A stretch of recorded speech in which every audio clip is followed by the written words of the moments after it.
নমস্কার বন্ধুরা, তোমাদের সকলকে স্বাগত জানাই আমার কোয়েশ্চেন ব্যাংক ইউটিউব চ্যানেলে। তো আজকের এই ভিডিওতে তোমাদের সঙ্গে আলোচনা করব আমি 50টি অতি গুরুত্বপূর্ণ জিকে এমসিকিউ প্রশ্ন, যেগুলি ওয়েস্ট বেঙ্গলের যে কোনো সরকারি চাকরি পরীক্ষার জন্য খুবই গুরুত্বপূর্ণ। তা সে ডাব্লিউবি গ্রাম পঞ্চায়েতে হোক, ডাব্লিউবি পিএসসি কিংবা ডাব্লিউবিপি, যে কোনো পরীক্ষার জন্য এই 50টি প্রশ্ন খুবই গুরুত্বপূর্ণ। এবং তোমরা ভিডিও শেষে জানাবে যে এই 50টি প্রশ্নের মধ্যে কতগুলি প্রশ্নের উত্তর দিতে পারলে। অবশ্যই তোমরা কমেন্ট বক্সে কমেন্ট করে জানিয়ে দেবে। আর এই পিডিএফটা যদি তোমরা ফ্রিতে নিতে চাও তো অবশ্যই আমাদের টেলিগ্রাম চ্যানেলে যুক্ত হয়ে যাও। দেখো এই ভিডিওর ডেসক্রিপশন বক্সে আমাদের টেলিগ্রাম চ্যানেলের লিঙ্ক দেওয়া আছে, সেখানে গিয়ে তোমরা অবশ্যই জয়েন হয়ে যাও। তো চলো শুরু করি। তো দেখো আজকে আমাদের প্রথম প্রশ্ন রয়েছে, বার্নিশের কাজে ব্যবহৃত হয় এমন একটি পদার্থের নাম কি? বার্নিশের কাজে ব্যবহৃত হয় এমন একটি পদার্থের নাম কি? তো দেখো এখানের মধ্যে সঠিক উত্তর হয়ে যাবে option B, methylated spirit. Option B হয়ে যাবে এখানের মধ্যে সঠিক উত্তর। তো রজন বা গালা সহজে দ্রবীভূত করে চকচকে প্রলেপ তৈরিতে এই দ্রাবকটি মূলত ব্যবহার করা হয়।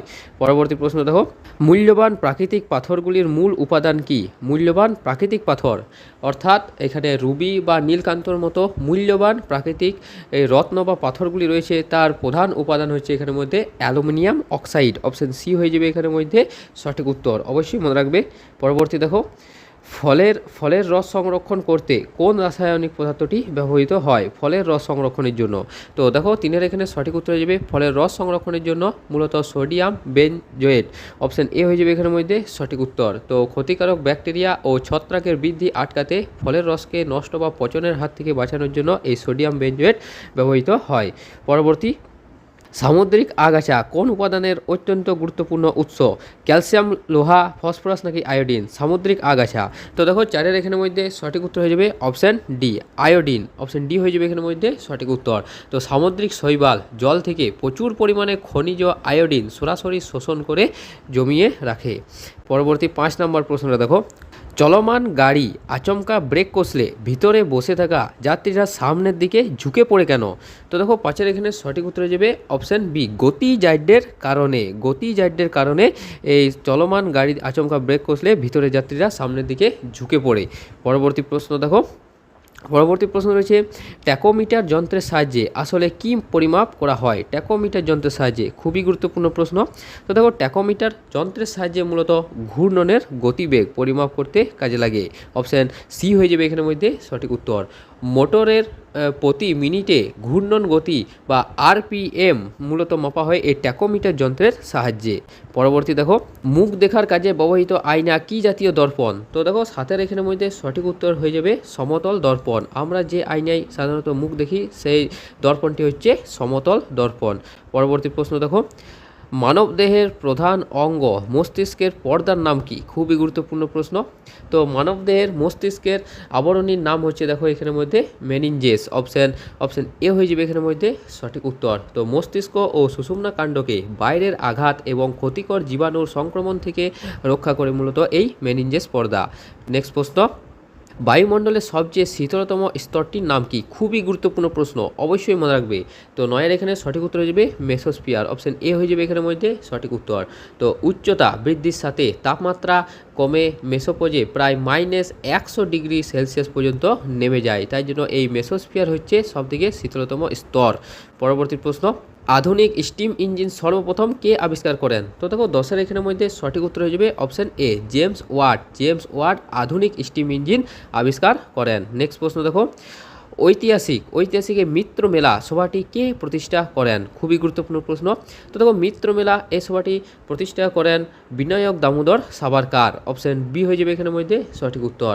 তো ব্রিটিশ বিরোধী বিপ্লবীদের সংগঠিত করতে মহারাষ্ট্রে এই বিপ্লবী গুপ্ত সমিতিটি তৈরি করা হয়েছিল। 12 নম্বর প্রশ্ন, ভবানী মন্দির নামক বইটি কে প্রকাশ করেন? ভবানী মন্দির। তো 12-এর এখানে দেখো সঠিক উত্তর হয়ে যাবে অরবিন্দ ঘোষ। অপশান বি হয়ে যাবে এখানের মধ্যে সঠিক উত্তর। তো সশস্ত্র বিপ্লব ও ভারত মাতাকে শক্তিরূপে পূজা করার আহ্বান জানিয়ে এই বইটি তিনি লিখেছিলেন। পরবর্তী প্রশ্ন দেখো, ভারতের জাতীয় পতাকার নকশা কে তৈরি করেছিলেন? খুবই গুরুত্বপূর্ণ প্রশ্ন। তো ভারতের জাতীয় পতাকার নকশা তৈরি করেছিলেন পিঙ্গালি ভেঙ্কাইয়া। পিঙ্গালি ভেঙ্কাইয়া ভারতের জাতীয় পতাকার নকশা তৈরি করেছিলেন। পরবর্তী প্রশ্ন রয়েছে দেখো, কে ফরাজি আন্দোলন এর সূত্রপাত করেছিলেন? খুবই গুরুত্বপূর্ণ প্রশ্ন। দেখো, ফরাজি আন্দোলনের সূত্রপাত করেছিলেন হাজি শরীয়ত উল্লাহ। অপশান এ হয়ে যাবে এখানের মধ্যে সঠিক উত্তর। তো ইসলাম ধর্মের কুসংস্কার দূরীকরণ ও কৃষকদের অধিকার রক্ষায় এই আন্দোলনের সূচনা করেন। পরবর্তী প্রশ্ন দেখো, সুপরিচিত আত্মোন্নতি সমিতির প্রধান প্রতিষ্ঠাতা কে ছিলেন? তো আত্মোন্নতি সমিতির প্রধান প্রতিষ্ঠাতা ছিলেন বিপিন বিহারী গঙ্গোপাধ্যায়। অপশন বি হয়ে যাবে এখানের মধ্যে সঠিক উত্তর। তো বাংলার যুবকদের ব্রিটিশ বিরোধী বিপ্লব ও দেশ সেবায় উদ্বুদ্ধ করতে এই সমিতিটি তিনি গঠন করেছিলেন। নেক্সট প্রশ্ন, সারা ভারত কিষাণ সভা কবে প্রতিষ্ঠিত হয়? খুবই গুরুত্বপূর্ণ প্রশ্ন। তো দেখো, সারা ভারত কিষাণ সভা মূলত প্রতিষ্ঠিত হয় 1936 সালে। অপশন সি হয়ে যাবে এখানের মধ্যে সঠিক উত্তর। তো লখনৌতে স্বামী সহজানন্দ সরস্বতীর নেতৃত্বে কৃষকদের দাবি আদায়ের লক্ষ্যে এটি মূলত গঠন করা হয়। পরবর্তী প্রশ্ন, পি.এন. ঠাকুর নামটি কার ছদ্মনাম? পি.এন. ঠাকুর রাসবিহারী বসু, ক্ষুদিরাম বসু, বাঘাযতীন নাকি অরবিন্দ ঘোষের ছদ্মনাম হচ্ছে পি.এন. ঠাকুর। কার ছদ্মনাম? তো 17 দেখো এখানের মধ্যে সঠিক উত্তর হয়ে যাবে রাসবিহারী বসুর ছদ্মনাম হচ্ছে পি.এন. ঠাকুর। তো ব্রিটিশ গোয়েন্দাদের চোখ ফাঁকি দিয়ে জাপানে পৌঁছাতে তিনি এই ছদ্মনামটি নিয়েছিলেন। পরবর্তী প্রশ্ন, বিখ্যাত বেনারস সংস্কৃত কলেজ কে তৈরি করেন? তো দেখো, বিখ্যাত বেনারস সংস্কৃত কলেজ তৈরি করেন জোনাথন ডানকান। অপশন বি হয়ে যাবে এখানের মধ্যে সঠিক উত্তর। তো প্রাচীন হিন্দু শাস্ত্র ও ঐতিহ্যবাহী সংস্কৃতির চর্চার প্রসারে 1791 সালে এটি গড়েন।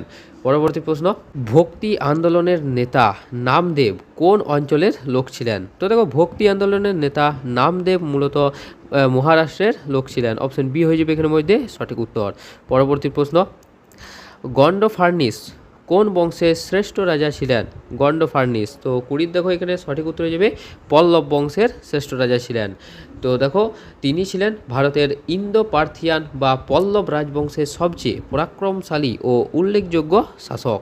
নেক্সট প্রশ্ন রয়েছে, সাধারণত কোন ধরনের শিলায় কোনো স্তর লক্ষ্য করা যায় না? পাললিক শিলা, রূপান্তরিত শিলা, আগ্নেয় শিলা নাকি চুনাপাথরে কোনো স্তর লক্ষ্য করা যায় না?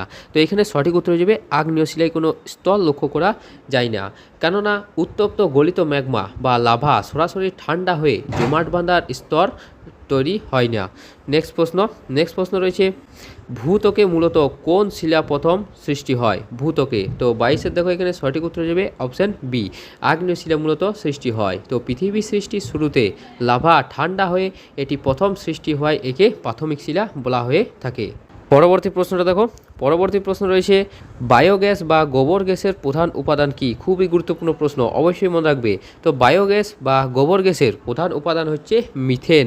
অপশান ডি হয়ে যাবে এখানের মধ্যে সঠিক উত্তর। তো গোবর ও জৈব বর্জ্যের অবাত পচনের ফলে প্রচুর পরিমাণে মিথেন গ্যাস উৎপন্ন হয়। পরবর্তী প্রশ্ন দেখো, ভূগোলে ভূমিকম্পের কেন্দ্র আসলে কাকে বলা হয়? যেখানে কম্পনের উৎপত্তি হয়, যেখানে কম্পন অনুভূত হয়, ভূপৃষ্ঠের সর্বোচ্চ স্থান নাকি ভূমিকম্পের বাইরের অঞ্চল? তো দেখো, ভূমিকম্পের কেন্দ্র বলতে মূলত বোঝায় যেখানে ভূমিকম্প উৎপত্তি হয়। অপশান এ হয়ে যাবে এখানের মধ্যে সঠিক উত্তর। তো ভূ অভ্যন্তরে যে নির্দিষ্ট স্থান থেকে ভূকম্পন তরঙ্গের প্রাথমিক উৎপত্তি ঘটে তাকে মূলত ভূমিকম্পের কেন্দ্র বলা হয়ে থাকে। পরবর্তী প্রশ্ন দেখো, পরবর্তী প্রশ্ন রয়েছে, অ্যাম্ফিবোলাইট কোন শিলার রূপান্তরিত বা পরিবর্তিত রূপ? তো অ্যাম্ফিবোলাইট হচ্ছে দেখো এখানের মধ্যে ব্যাসল্ট শিলার রূপান্তরিত বা পরিবর্তিত রূপ। অপশান বি হয়ে যাবে এখানের মধ্যে সঠিক উত্তর। প্রচণ্ড চাপ ও তাপের প্রভাবে ক্ষারকীয় বেসাল্ট শিলা পরিবর্তিত হয়ে এই অ্যাম্ফিবোলাইট শিলায় রূপান্তরিত হয়। পরবর্তী প্রশ্ন, ভারতের লুনি নদীটি মূলত কোথায় পতিত হয়েছে? তো ভারতের একমাত্র অন্তর্বাহিনী নদীর নাম হচ্ছে লুনি নদী, আর এই লুনি নদী মূলত কচ্ছের রান অঞ্চলে মিলিত হয়েছে এই লুনি নদীটি। তো আরাবল্লী পর্বত থেকে উৎপন্ন হয়ে এটি গুজরাটের কচ্ছের লবণাক্ত জলাভূমিতে গিয়ে মিশেছে এই লুনি নদীটি। পরবর্তী প্রশ্ন দেখো, কাশ্মীর উপত্যকার মধ্য দিয়ে কোন নদী প্রবাহিত হয়েছে? কাশ্মীর উপত্যকার মধ্য দিয়ে সিন্ধু, ঝিলাম, চেনাব নাকি রাভি? তো 27 এখানে সঠিক উত্তর হয়ে যাবে ঝিলাম নদী। অপশান বি হয়ে যাবে এখানের মধ্যে সঠিক উত্তর। তো ভেরিনাগ প্রস্রবণ থেকে উৎপন্ন হয়ে নদীটি সমগ্র কাশ্মীর উপত্যকার মধ্য দিয়ে প্রবাহিত হয়ে এই সিন্ধু নদীতে গিয়ে মিশেছে। পরবর্তী প্রশ্ন, পলি কাদা প্রভৃতি পদার্থ নদী কিভাবে বহন করে নিয়ে যায়? তো পলি কাদা ও প্রভৃতি পদার্থ নদী মূলত ভাসমান প্রক্রিয়ায় বহন করে নিয়ে যায়। অপশন সি হয়ে যাবে এখানের মধ্যে সঠিক উত্তর। হালকা ও শুষ্ক কণাগুলো জলের স্রোতে ভেসে দূরবর্তী অঞ্চলে সহজেই বাহিত হয়। পরবর্তী প্রশ্ন দেখো রয়েছে, ভারতের বৃহত্তম রাজ্য আয়তনের দিক থেকে কোনটি? তো ভারতের বৃহত্তম রাজ্যের নাম হচ্ছে আয়তনের দিক থেকে রাজস্থান রাজ্য। অপশন সি হয়ে যাবে এখানের মধ্যে সঠিক উত্তর। 3,42,000 বর্গ কিলোমিটারেরও বেশি এলাকা নিয়ে এটি ভারতের বৃহত্তম রাজ্য। নেক্সট প্রশ্ন, ব্রাহ্মণী জলপ্রপাত কোন পাহাড়ে আছে? ব্রাহ্মণী জলপ্রপাত, তো 30-এর এখানের মধ্যে সঠিক উত্তর হয়ে যাবে ব্রাহ্মণী জলপ্রপাত মূলত রয়েছে অযোধ্যা পাহাড়ে। অপশান বি হয়ে যাবে এখানের মধ্যে সঠিক উত্তর। তো পশ্চিমবঙ্গের পুরুলিয়া জেলায় মনোরম অযোধ্যা পাহাড় অঞ্চলে এই সুন্দর জলপ্রপাতটি রয়েছে, এই ব্রাহ্মণী জলপ্রপাতটি। নেক্সট প্রশ্ন রয়েছে, মানবদেহের বৃক্কের পাথর উপাদানটি মূলত আসলে কি? তো মানবদেহের বৃক্কে যে পাথর জমতে দেখা যায় সেই উপাদানটি আসলে কি? তো দেখো এখানের মধ্যে সঠিক উত্তর যাবে অক্সালেটর কেলাস। অপশান বি হয়ে যাবে এখানের মধ্যে সঠিক উত্তর। তো প্রস্রাবে অতিরিক্ত ক্যালসিয়াম ও অক্সালেট জমে শক্ত স্ফটিকাকার পাথরের সৃষ্টি করে থাকে। পরবর্তী প্রশ্ন, পতঙ্গের মাধ্যমে পরাগ সংযোগ হলে তাকে কি বলা হয়ে থাকে? তো দেখো পতঙ্গের সাহায্যে পরাগ সংযোগ হলে তাকে মূলত এন্টোমোফিলি বলা হয়ে থাকে। অপশন সি হয়ে যাবে এখানের মধ্যে সঠিক উত্তর। তো প্রজাপতি বা মৌমাছির মতো নানা পতঙ্গের দ্বারা পরাগ রেণু স্থানান্তরিত হওয়ার স্বাভাবিক প্রক্রিয়াকে মূলত এন্টোমোফিলি বলা হয়ে থাকে। নেক্সট প্রশ্ন, লিভার সিরোসিসের প্রধান কারণ কি? তো দেখো লিভার সিরোসিসের প্রধান কারণ হচ্ছে এখানের মধ্যে অত্যাধিক মদ্যপান। অপশান এ হয়ে যাবে এখানের মধ্যে সঠিক উত্তর। তো দীর্ঘদিন অতিরিক্ত মাত্রায় অ্যালকোহল গ্রহণের ফলে যকৃতের কোষ নষ্ট হয়ে স্থায়ী ক্ষতর সৃষ্টি হয়। নেক্সট প্রশ্ন, কোন শ্রেণীর মাছের ফুলকা কানকই দিয়ে ঢাকা থাকে? তো দেখো এখানের মধ্যে সঠিক উত্তর হয়ে যাবে অপশান বি, অস্থিময় শ্রেণীর এই মাছের ফুলকায় কানক দিয়ে মূলত ঢাকা থাকে। অপশান বি হয়ে যাবে এখানের মধ্যে সঠিক উত্তর। পরবর্তী প্রশ্ন, উদ্ভিদ জগতে শৈবাল ও ছত্রাককে একত্রে কি বলা হয়ে থাকে? তো দেখো শৈবাল এবং ছত্রাককে একসঙ্গে মূলত বলা হয়ে থাকে থ্যালোফাইটা। অপশান সি হয়ে যাবে এখানের মধ্যে সঠিক উত্তর, থ্যালোফাইটা। তো এদের দেহ, মূল, কাণ্ড ও পাতার স্পষ্টভাবে বিভক্ত না থাকার জন্য সমাঙ্গদেহী বলা হয়ে থাকে এদেরকে মূলত। পরবর্তী প্রশ্ন, মানবদেহে রক্ত পরিশোধনের প্রধান অঙ্গ কোনটি? তো দেখো মানবদেহের রক্ত পরিশোধনের প্রধান অঙ্গ হচ্ছে বৃক্ক। অপশন বি হয়ে যাবে এখানের মধ্যে সঠিক উত্তর। নেফ্রনের সাহায্যে রক্ত ছেঁকে ইউরিয়া সহ ক্ষতিকর দূষিত বর্জ্য মূত্র হিসেবে বের করে দেয় এই বৃক্ক আমাদের। পরবর্তী প্রশ্ন, কী কারণে মানুষের শরীরে রক্ত জমাট বাঁধে না? কী কারণে? তো দেখো এখানের মধ্যে সঠিক উত্তর হয়ে যাবে হেপারিন থাকার জন্য। এই হেপারিন থাকার জন্য মানব শরীরে রক্ত জমাট বাঁধতে পারে না। নেক্সট প্রশ্ন রয়েছে, দেখো ফিতাকিমি কোন তন্ত্রের দরকার হয় না? তো ফিতাকিমির মূলত দেখো এখানের মধ্যে পাচনতন্ত্রের কোনো দরকার হয় না। অপশান ডি হয়ে যাবে এখানের মধ্যে সঠিক উত্তর। তো পোষকের অন্ত্র থেকে ত্বকের মাধ্যমে সরাসরি তরল বা পুষ্টিরস শোষণ করে এরা বেঁচে থাকে, তার জন্য এদের পাচনতন্ত্রের প্রয়োজন হয় না। নেক্সট প্রশ্ন দেখো, মুক্ত গর্ভপত্রী পুষ্প থেকে তৈরি ফলের নাম কি? তো দেখো মুক্ত এই গর্ভপত্রী পুষ্প থেকে তৈরি ফলের নাম হচ্ছে গুচ্ছিত ফল। অপশন বি হয়ে যাবে এখানের মধ্যে সঠিক উত্তর। পরবর্তী প্রশ্ন, ম্যালেরিয়া রোগের জীবাণু ও স্ত্রী অ্যানোফিলিস মশার পারস্পরিক সম্পর্ক প্রথম কে বের করেন? তো 40 দেখো এখানের মধ্যে সঠিক উত্তর হয়ে যাবে অপশান এ, রোনাল্ড রস। অপশান এ হয়ে যাবে এখানের মধ্যে সঠিক উত্তর। তো কলকাতায় গবেষণাকালে তিনি মশার দেহে ম্যালেরিয়া পরজীবীর অস্তিত্ব ও জীবনচক্র আবিষ্কার করেন। পরবর্তী প্রশ্ন, কঠোর তপস্যায় যারা সিদ্ধি লাভ করেন তাদেরকে কি বলা হয়ে থাকে? তো দেখো কঠোর তপস্যায় যারা সিদ্ধি লাভ করেন তাদেরকে মূলত বলা হয়ে থাকে অপশন বি, নিগ্রন্থ। অপশন বি হয়ে যাবে এখানের মধ্যে সঠিক উত্তর। কঠোর তপস্যার মাধ্যমে পার্থিব সমস্ত মায়া ও বন্ধন ছিন্নকারী মুক্ত সাধুদেরকে বুঝায়। পরবর্তী প্রশ্ন দেখো, জৈন দর্শনে উল্লেখিত কৈবল্য জ্ঞান বলতে কি বোঝায়? তো কৈবল্য জ্ঞান বলতে মূলত বোঝায় দেখো দিব্য জ্ঞানকে। অপশন বি হয়ে যাবে এখানের মধ্যে সঠিক উত্তর। সমস্ত কর্মফল ও অজ্ঞতা দূর হলে আত্মার পরম ও পূর্ণ জ্ঞান লাভ ঘটে। পরবর্তী দেখো, প্রাচীন ইতিহাসের ব্যক্তিত্ব রাজা বালপুত্র দেব কে ছিলেন? তো দেখো এখানে সঠিক উত্তর হয়ে যাবে অপশান বি, জবদ্বীপের শৈলেন্দ্র বংশীয় রাজা। অপশান বি হয়ে যাবে এখানের মধ্যে সঠিক উত্তর। তো ইন্দোনেশিয়ার এই পরাক্রমশালী রাজা নালন্দায় একটি বৌদ্ধ মঠ গোড়ায় জমি অনুদান দেন।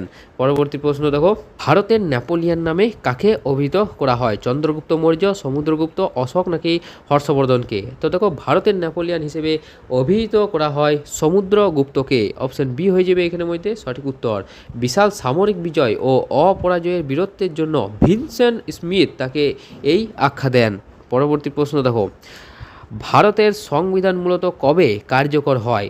তো ভারতের সংবিধান কার্যকর হয় 26শে জানুয়ারি 1950 সালে। অপশান বি হয়ে যাবে এখানের মধ্যে সঠিক উত্তর। এবং গৃহীত হয় 26শে নভেম্বর 1949 সালে। এই দুটো সাল অবশ্যই মনে রাখবে। পরবর্তী প্রশ্ন, কোন সুলতান প্রথম রাজকোষ থেকে কৃষকদের জন্য কৃষি ঋণের ব্যবস্থা করেন? তো 46 দেখো এখানে সঠিক উত্তর হয়ে যাবে মোহাম্মদ বিন তুগলক। অপশান সি হয়ে যাবে এখানের মধ্যে সঠিক উত্তর। দুর্ভিক্ষ ও খরার সময় কৃষকদের সহায়তার জন্য এই কৃষি ঋণ চালু করেন এই মোহাম্মদ বিন তুগলক, যাকে আমরা পাগলা রাজা বলে থাকি। পরবর্তী প্রশ্ন, প্রাচীন ভারতের প্রিয়দর্শী উপাধি কে গ্রহণ করেছিলেন? খুবই গুরুত্বপূর্ণ প্রশ্ন। তো দেখো প্রিয়দর্শী উপাধি মূলত গ্রহণ করেছিলেন, এখানে সঠিক উত্তর যাবে সম্রাট অশোক। অপশন বি হয়ে যাবে এখানের মধ্যে সঠিক উত্তর। তো মৌর্য সম্রাট অশোক তার বেশিরভাগ শিলালিপিতে নিজেকে দেবনাম প্রিয়দর্শী হিসেবে পরিচয় দেন। নেক্সট প্রশ্ন দেখো, রাজা বিম্বিসার প্রাচীন ভারতের কোন বংশের রাজা ছিলেন? তো দেখো রাজা বিম্বিসার প্রাচীন ভারতের মূলত হর্ষঙ্ক বংশের রাজা ছিলেন। অপশন বি হয়ে যাবে এখানের মধ্যে সঠিক উত্তর। তিনি মগধের হর্ষঙ্ক রাজবংশের প্রতিষ্ঠাতা এবং অত্যন্ত দূরদর্শী ও পরাক্রমশালী শাসক ছিলেন। পরবর্তী প্রশ্নটা দেখো, প্রাচীন ভারতীয় জৈন ধর্মের মূল লক্ষ্য কী ছিল? তো দেখো প্রাচীন ভারতীয় জৈন ধর্মের মূল লক্ষ্য হচ্ছে আত্মার মুক্তি। অপশন বি হয়ে যাবে এখানের মধ্যে সঠিক উত্তর।